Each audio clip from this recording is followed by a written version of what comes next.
Yo, what's going on, guys? What's Melon back again? And the first thing I've got to say is thank you guys so much for the support on my recent video.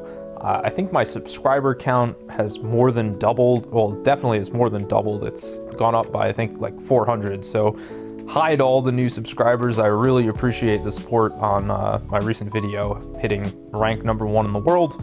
But today I have a really fun one because I'm using one of my favorite Pokemon in Dubwool. And Dubwool is probably, or I don't know if it's the most, but it's one of the most, if not the most, underrated Pokemon in Pokemon Go. The first thing is that Dubwool has an incredible costume, right? Holiday Hat Dubwool is just on another level. If I had to rank like my favorite costumes, I think Dubwool, or maybe Wooloo might look a little better. You guys aren't here for that, but man, the costume goes hard. But jokes aside, I mean, Dubwool is legitimately a really strong Pokemon. It is super bulky. It paces to Body Slam in 9 turns, which is really incredible for any save swap. And it has Wild Charge, which allows it to one-shot a ton of Pokemon in the meta. I mean, look at the Pokemon you see in front of you. You got a Feraligatr, which does not want to take a Wild Charge. And to have a bulky, neutral Pokemon like that can one-shot a bunch of meta Pokemon, I think is just really, really powerful. So the rest of the team is Altaria, Magnezone, and then Dubwool. Magnezone's my closer. You can see here, and they have to swap into a Feraligatr, but I have the worst possible lead in Altaria into Shadow Alolan Sandslash, maybe Bastiodon's worth, but you guys get the point. And they don't do any fast move damage because I'm a normal type, and bang. You see, I just one-shot the Feraligatr. The guy doesn't even know what's happened. It's a super bulky, super neutral Pokemon that just has the potential to one-shot other Pokemon. Oh, he goes into a Azumarill? Great, I have a move that can take out half the Azumarill's health. And so he has to shield. And so this is just the power of Dubwool. I know PvPoke says you want to use Payback. Yes, Payback is better in certain matchups. It allows you to do much better into Ghost types. But I like Wild Charge a whole lot more. You can see here, I catch the Drill Run, which is really nasty, onto my Shadow Altaria. You might be wondering, why am I using Shadow Altaria? Isn't regular Altaria better? The answer is yes, it is better, but I've got a Shadow, and I want to use the Shadow because I'm already Legend, so might as well use the Shadow Altaria. You can see here I just let Altaria go. I can finish this out quite nicely with Magnezone, and that's exactly what I'm going to do. Magnezone is one of my favorite Pokemon in the Go Battle League. Like, in terms of overall favorite Pokemon, I wouldn't say that Magnezone is necessarily up there, but my first time ever hitting Legend was with Shadow Magnezone back when Lickitung was the best safe swap. I ran Shadow Magnezone, Lickitung, and Azumarill. And so basically I just had a crazy, lead with Shadow Magnezone that I just had 2 safe swaps in the back. Anyways, Shadow Magnezone is a super fun Pokemon, but that's not a super serious Pokemon in the current meta because the problem with Shadow Magnezone is it's very strong. The Volt Switch buff makes it super powerful, and it's a crazy core breaker. Like, certain teams just get destroyed by Shadow Magnezone.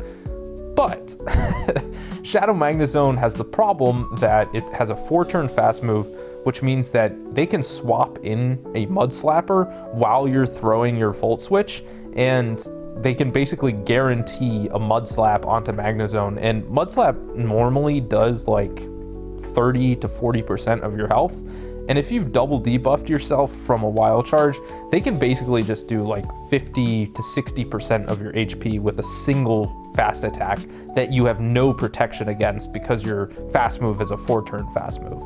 So Shadow Magnezone, as fun as it is, and as devastating as it can be if they don't have a Mud Slapper, there are enough people running Mud Slappers that I don't think it's broadly applicable, let's say. Here, they were not expecting the Wild Charge, and I get that off. Then they go in Cradily, which it's really strong in the Cradily as well, and you can see how much this Mirror Shot does. I mean, man, it does like 40% of its HP. I immediately come in with my Altaria, throw my Sky Attack to force the shield, and then from here I know that I've won the game. So overall, this is a fun team. I do think you could make it better. You don't have to use Shadow Altaria, and also you probably shouldn't use Shadow Magnezone. But if you need a safe swap on teams that are, you know, a little bit soft to water or Talonflame or something that is very weak to Wild Charge, Corviknight, for example, I do think Dubwool is really nice. See, here I can just swap it in, and it has super effective fast moves. It's just really, really nice.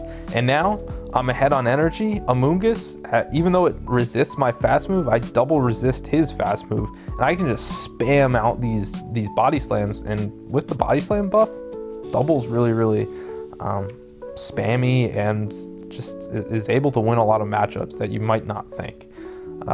So let me know what you guys think about Dubwool. I think it's a lot of fun. Try it out. And if you just need a safe swap, this is the type of Pokemon that can lead you to the promised land. You do see here that the Amoonguss can take me out, but something about the modern format is that because the switch timer is pretty fast, a lot of times you just want energy on your Pokemon because you can get the energy. They're going to swap something in that's strong against your Pokemon. You can swap out and surprise them later with a charge move and get a shield or knock them out. So you can see here, I'm just going to swap in my Altaria, get a lot of fast move pressure off. I suspect that they're on Dragon Claw.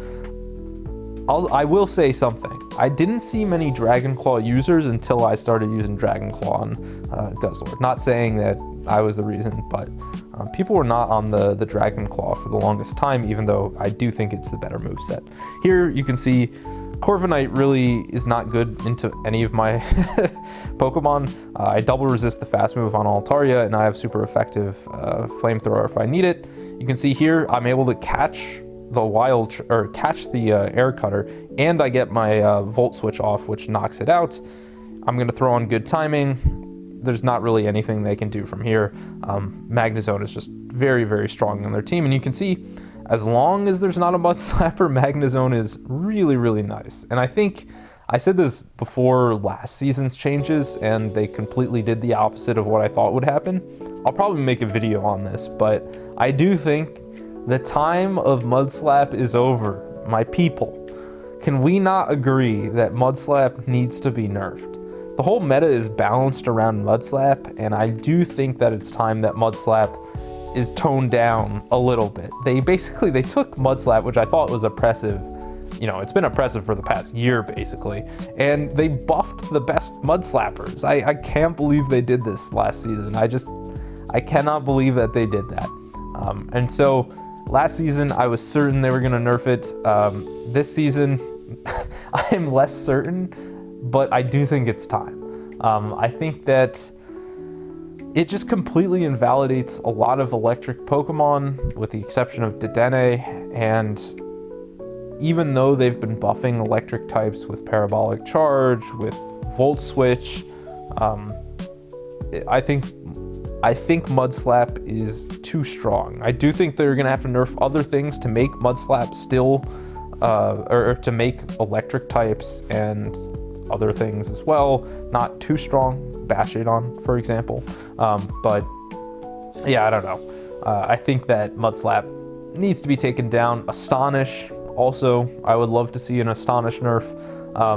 Bashidon, I've ranted about this Pokemon probably before any of you guys were subscribed to my channel, but Bashidon is my least favorite Pokemon in Go Battle League, because even when it is not strong, it is still anti-fun, in my opinion. It just makes the game less fun to play, even when it's not strong, and I think that's just really, really bad. Like, why would you want that in your game? Like, why would you voluntarily allow there to be a Pokemon that makes your game less fun to play? It just doesn't make sense to me. And they buffed it for no reason. Like, no other Pokemon uses Smackdown in the meta. It's only Bashidon. Why did they do that? But anyways, Credilli is not going to be able to knock out my Magnezone. I can just swap in my Dubwool, which had a move, because it is so spammy, and I'm able to knock out the Credilli. Here we go. I haven't talked about the game at all.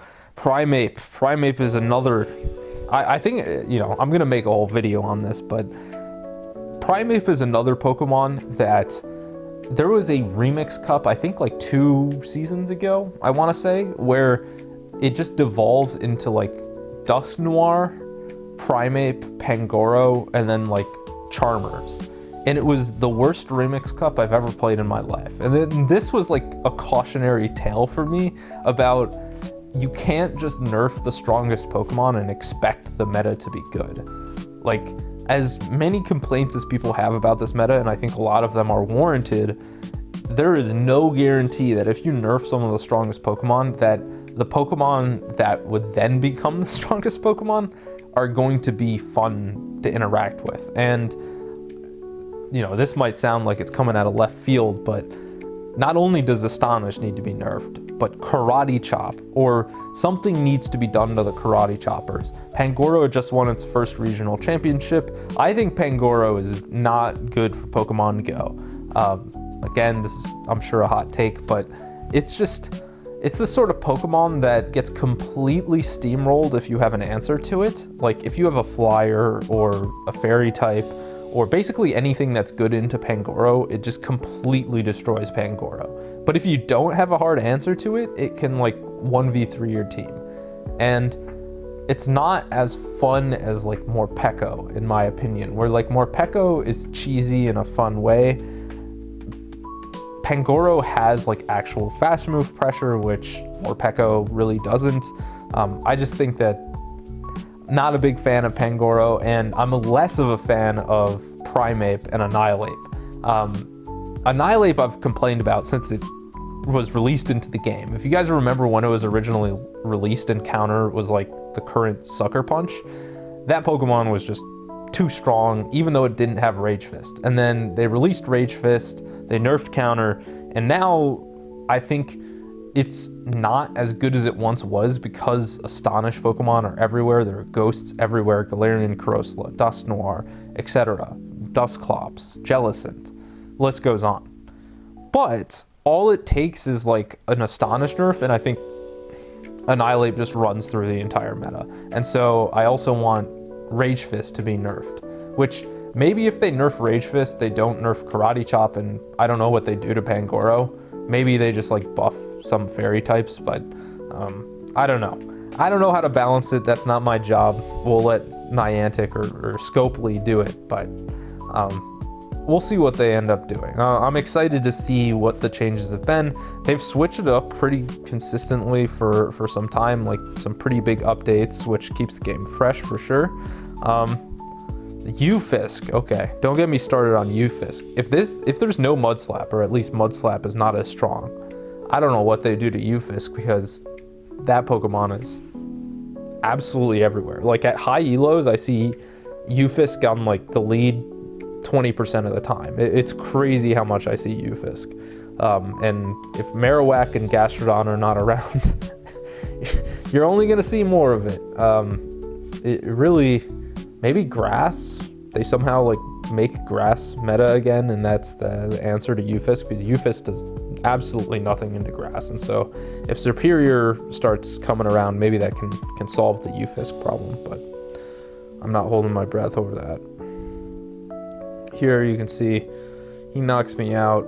It is what it is. I'm just gonna go into Magnezone, try to clean up house here, get as much energy as I can. I just throw this because I just want to knock out the Fortress. He's never going to shield that. And he goes into Spidops. Spidops is an interesting Pokemon. It's pretty good, actually, but he's not expecting me to Wild Charge, and that just knocks him out, so that's going to be a GG. Anyways, I really ranted at the end here, but Dubwool is a fun Pokemon to use. It does look very cool with its holiday hat.